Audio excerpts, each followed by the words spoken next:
34 அதிகாரம். 1. யோசியா ராஜாவாகிற போது 8 வயதாயிருந்து 31 வருஷம் எருசலேமில் அரசாண்டான். 2. அவன் கர்த்தருடைய பார்வைக்கு செம்மையானதை செய்து தன் தகப்பனாகிய தாவீதின் வழிகளில் வலது இடதுபுறமாக விலகாமல் நடந்தான். 3.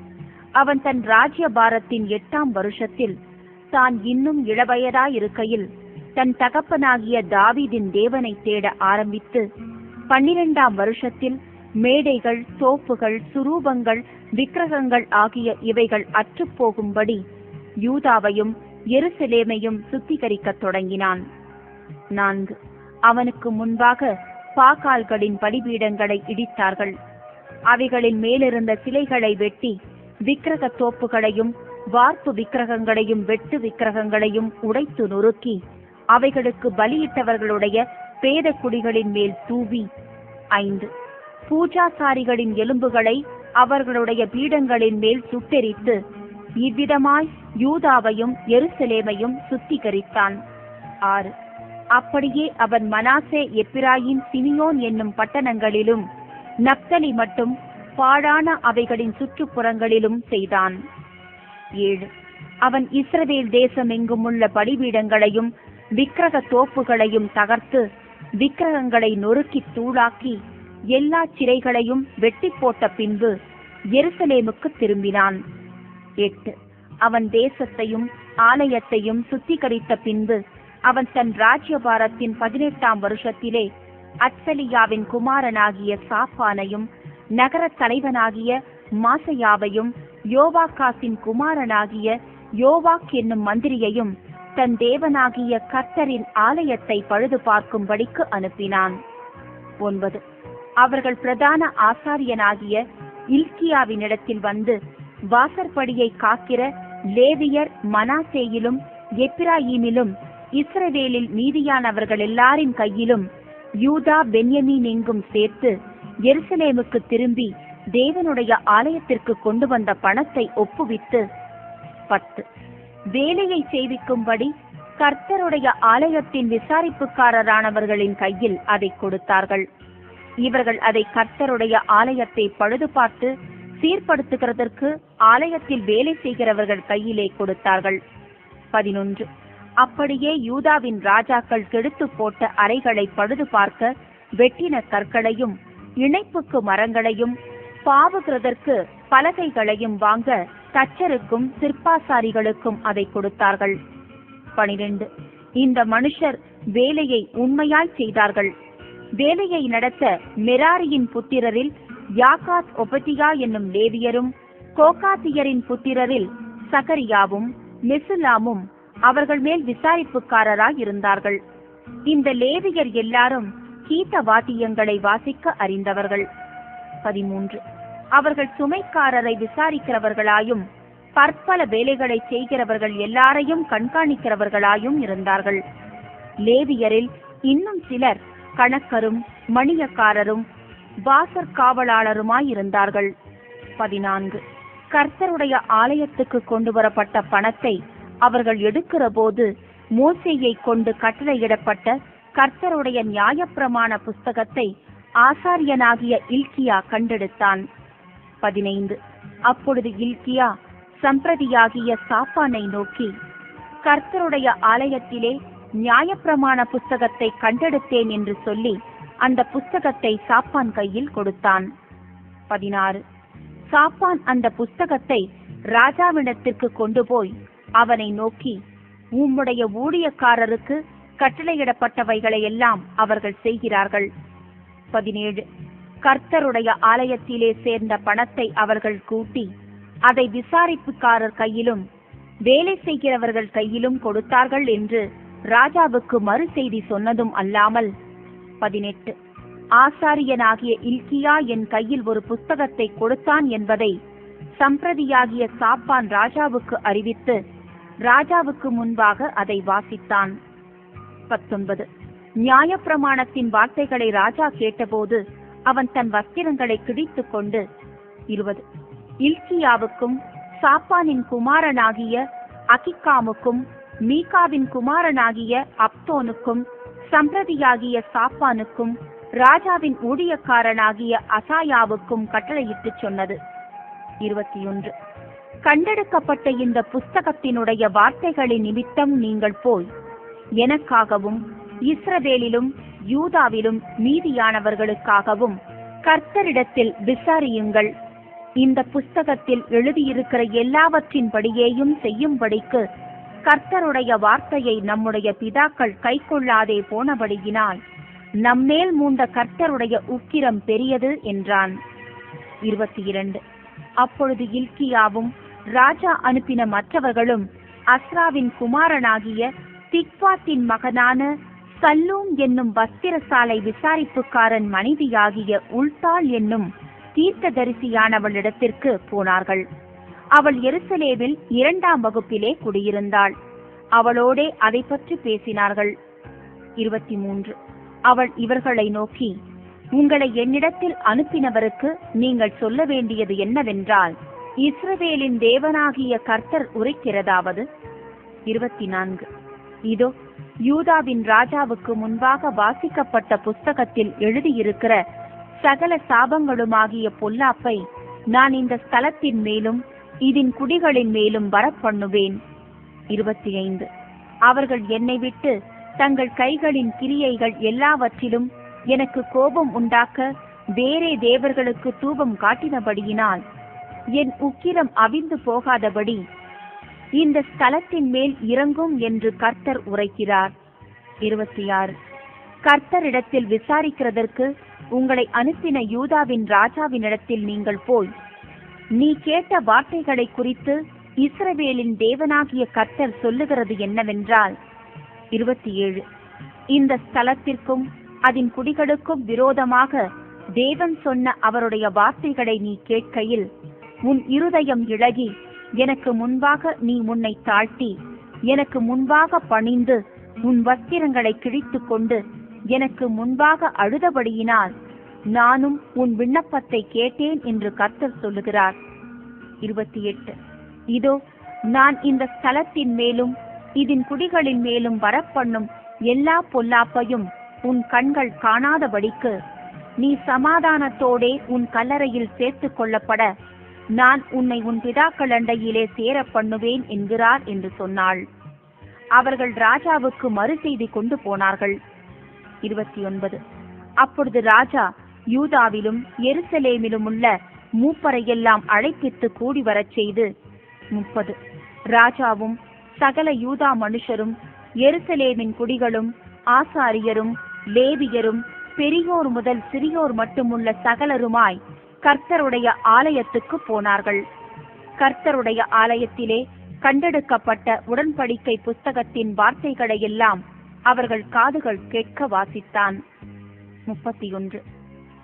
ராஜா தன் ஸ்தானத்திலே நின்று அந்த புஸ்தகத்தில் எழுதியிருக்கிற உடன்படிக்கையின் வார்த்தைகளின்படியே தான் செய்வதினாலே கர்த்தரை பின்பற்றி நடப்பேன் என்றும் தன் முழு இருதயத்தோடும் தன் முழு ஆத்துமாவோடும் அவருடைய கற்பனைகளையும் அவருடைய சாட்சிகளையும் அவருடைய கட்டளைகளையும் கைக்கொள்ளுவேன் என்றும் கர்த்தருடைய சந்நிதியில் உடன்படிக்கை பண்ணி. 32. எருசலேமிலும் பென்யமீனிலும் காணப்பட்ட யாவரையும் அதற்கு உட்பட பண்ணினான். அப்படியே எருசலேமின் குடிகள் தங்கள் பிதாக்களின் தேவனாகிய அந்த தேவனுடைய உடன்படிக்கையின்படியே செய்தார்கள். 33. யோசியா இஸ்ரவேல் புத்திரருடைய தேசங்கள் எங்கும் உண்டான அருவருப்புகளையெல்லாம் அகற்றி இஸ்ரவேலிலே காணப்பட்டவர்களையெல்லாம் தங்கள் தேவனாகிய கர்த்தரை சேவிக்கும்படி செய்தான். அவன் உயிரோடு இருந்த நாளெல்லாம் அவர்கள் தங்கள் பிதாக்களின் தேவனாகிய கர்த்தரை விட்டு பின்வாங்கினதில்லை. 35ஆம் அதிகாரம் 1. அதற்கு பின்பு யோசியா எருசலேமிலே கர்த்தருக்கு பஸ்காவை ஆசரித்தான். அவர்கள் 1ஆம் மாதம் 14ஆம் தேதியிலே பஸ்கா ஆட்டுக்குட்டியை அடித்தார்கள். 2. அவன் ஆசாரியர்களை அவர்கள் முறை வரிசைகளில் வைத்து அவர்களை கர்த்தருடைய ஆலயத்தில் ஆராதனை செய்ய திட்டப்படுத்தி. 3.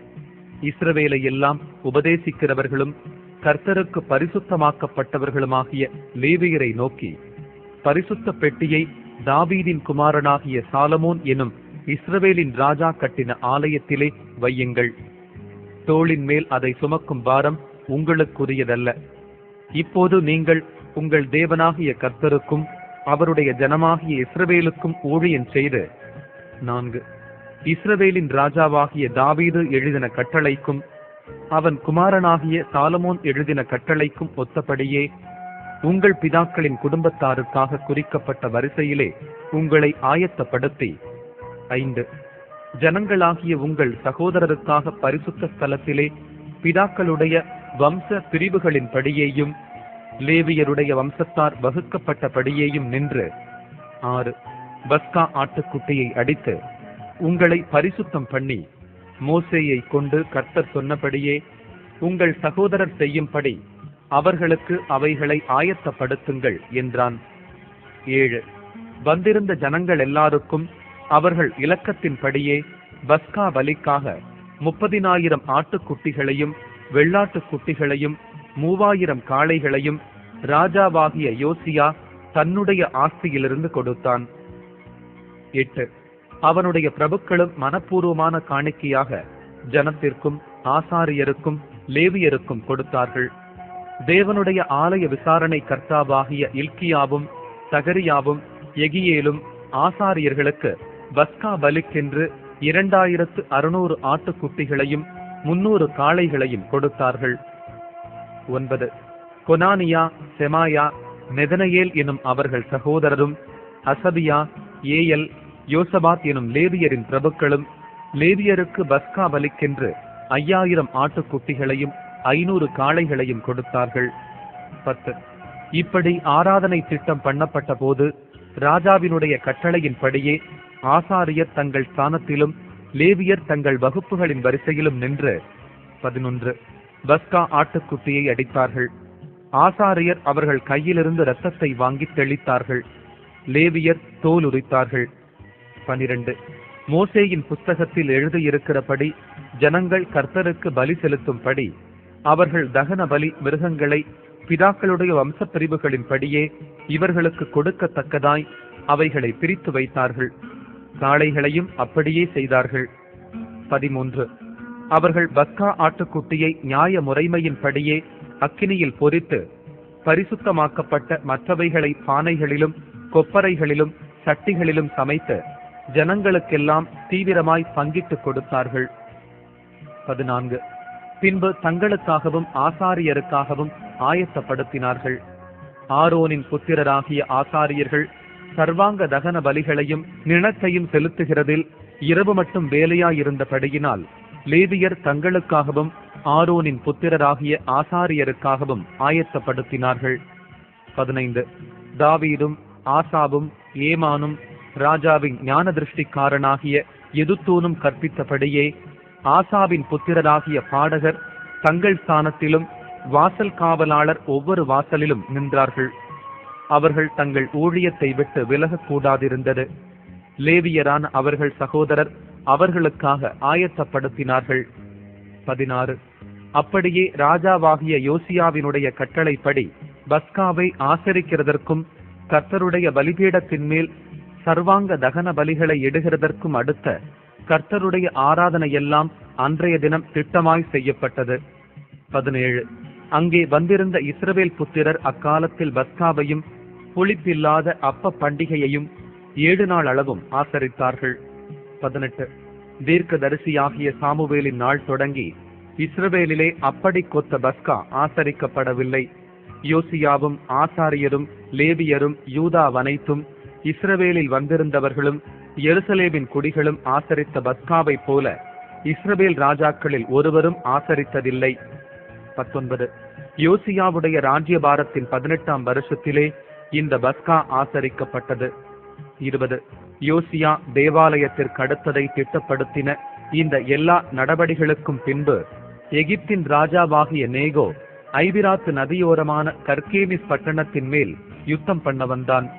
அப்பொழுது யோசியா அவனுக்கு விரோதமாய் யுத்தம் செய்ய புறப்பட்டான். 21 அவன் இவனிடத்துக்கு ஸ்தானாபதிகளை அனுப்பி, யூதாவின் ராஜாவே, எனக்கும் உமக்கும் என்ன? நான் இப்போது உமக்கு விரோதமாய் அல்ல, என்னோடே யுத்தம் பண்ணுகிற ஒருவனுக்கு விரோதமாய் போகிறேன். நான் தீவிரிக்க வேண்டுமென்று தேவன் சொன்னார். தேவன் என்னோடு இருக்கிறார், அவர் உம்மை அழிக்காத படிக்க அவருக்கு எதிரிடை செய்வதை விட்டுவிடும் என்று சொல்லச் சொன்னான். 22. ஆனாலும் யோசியா தன் முகத்தை அவனை விட்டு திருப்பாமலும் நேகோ சொன்ன தேவனுடைய வாயின் வார்த்தைகளுக்கு செவி கொடாமலும் அவனோடே யுத்தம் பண்ண வேஷம் மாறி மெகிதோவின் பள்ளத்தாக்கிலே யுத்தம் பண்ணுகிறதற்கு வந்தான். 23. வில் வீரர் யோசியா ராஜாவின் மேல் அம்பெய்தார்கள். அப்பொழுது ராஜா தன் ஊழியக்காரரை நோக்கி, என்னை அப்புறம் கொண்டு போங்கள், எனக்கு கொடிய காயம் பட்டது என்றான். 24. அப்பொழுது அவனுடைய ஊழியக்காரர் அந்த ரதத்தின் மேலிருந்த அவனை இறக்கி அவனுக்கு இருந்த 2வது ரதத்தின் மேல் ஏற்றி அவனை எருசலேமுக்கு கொண்டு வந்தார்கள். அவன் மரணமடைந்து தன் பிதாக்களின் கல்லறையில் அடக்கம் பண்ணப்பட்டான்.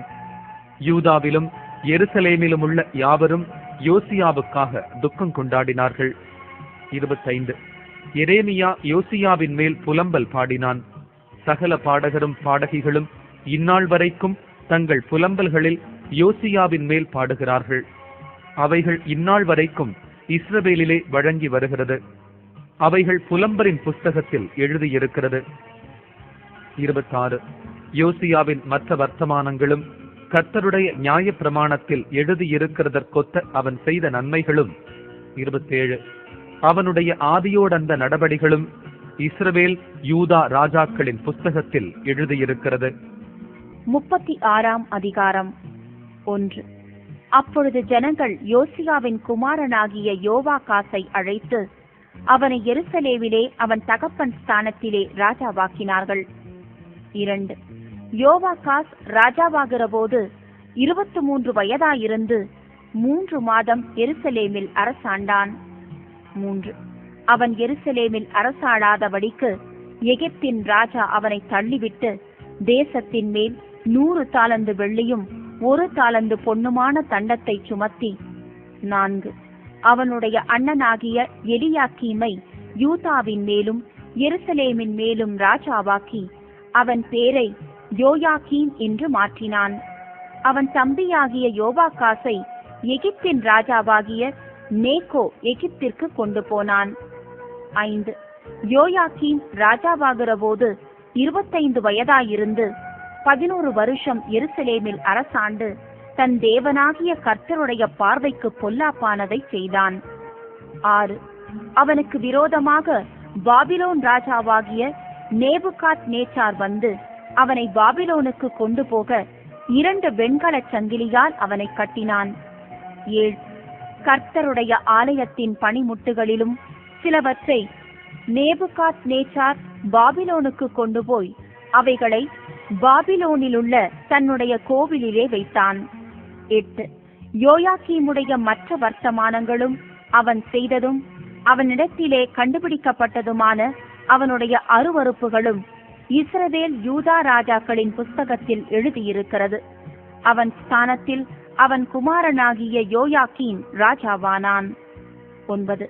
யோயாக்கீன் ராஜாவாகிற போது 8 வயதாயிருந்து 3 மாதமும் 10 நாளும் எருசலேமில் அரசாண்டு கர்த்தரின் பார்வைக்கு பொல்லாப்பானதை செய்தான்.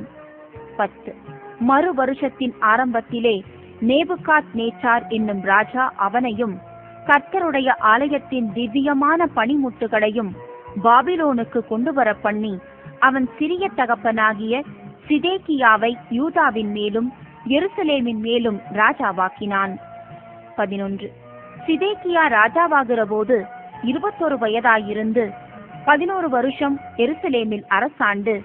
12. தன் தேவனாகிய கர்த்தரின் பார்வைக்கு பொல்லாப்பானதை செய்தான். அவன் கர்த்தருடைய வாக்கை உரைத்த எரேமியா என்கிற தீர்க்கதரிசிக்கு முன்பாக தன்னை தாழ்த்தவில்லை. 13.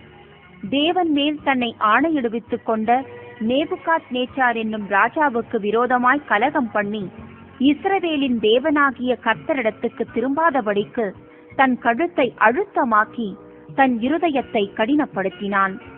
14. ஆசாரியரில் பிரதானமானவர்கள் யாவரும் ஜனங்களும் கூடி புறஜாதிகளுடைய சகல அருவருப்புகளின்படியும் மிகவும் துரோகம் பண்ணி கர்த்தர் எருசலேமிலே பரிசுத்தம் பண்ணின அவருடைய ஆலயத்தை தீட்டுப்படுத்தினார்கள். 15. அவர்களுடைய பிதாக்களின் தேவனாகிய கர்த்தர் தமது ஜனத்தையும் தமது வாசஸ்தலத்தையும் காப்பதற்கான இரக்கமுள்ளவராயிருந்தபடியால் அவர்களிடத்துக்கு தம்முடைய ஸ்தானாபதிகளை ஏற்கெனவே அனுப்பினார். 16. ஆனாலும் அவர்கள் தேவனுடைய ஸ்தானாபதிகளை பரியாசம் பண்ணி அவருடைய வார்த்தைகளை அசட்டை செய்து அவருடைய தீர்க்கதரிசிகளை நிந்தித்தபடியால் கர்த்தருடைய உக்கிரம் அவருடைய ஜனத்தின் மேல் மூண்டது, சகாயம் இல்லாமல் போயிற்று. 17. ஆதலால் அவர் அவர்கள் மேல் கல்தேயரின் ராஜாவை வரப்பண்ணினார்.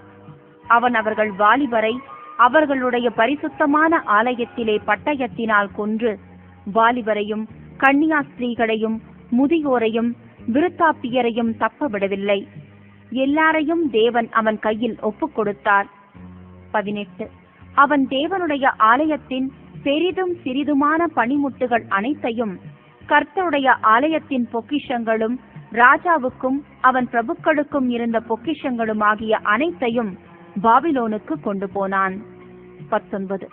அவர்கள் தேவனுடைய ஆலயத்தை தீக்கொளுத்தி எருசலேமின் அலங்கத்தை இடித்து அதன் மாளிகைகளை எல்லாம் அக்கினியால் சுட்டெரித்து அதிலிருந்த திவ்யமான பணிமுட்டுகளை எல்லாம் அழித்தார்கள். 20. பட்டயத்திற்கு தப்பின மீதியானவர்களை அவன் பாபிலோனுக்கு சிறைபிடித்து போனான்.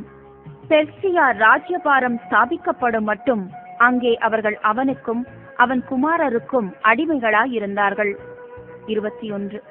கர்த்தர் எரேமியாவின் வாயினாலே சொன்ன வார்த்தை நிறைவேறும்படிக்கு தேசம் தன்னுடைய ஓய்வு வருஷங்களை ரம்மியமாய் அனுபவித்து தீரும் மட்டும் அது பாழாய் கிடந்த நாளெல்லாம், அதாவது 70 வருஷம் முடியும் மட்டும் ஓய்ந்திருந்தது.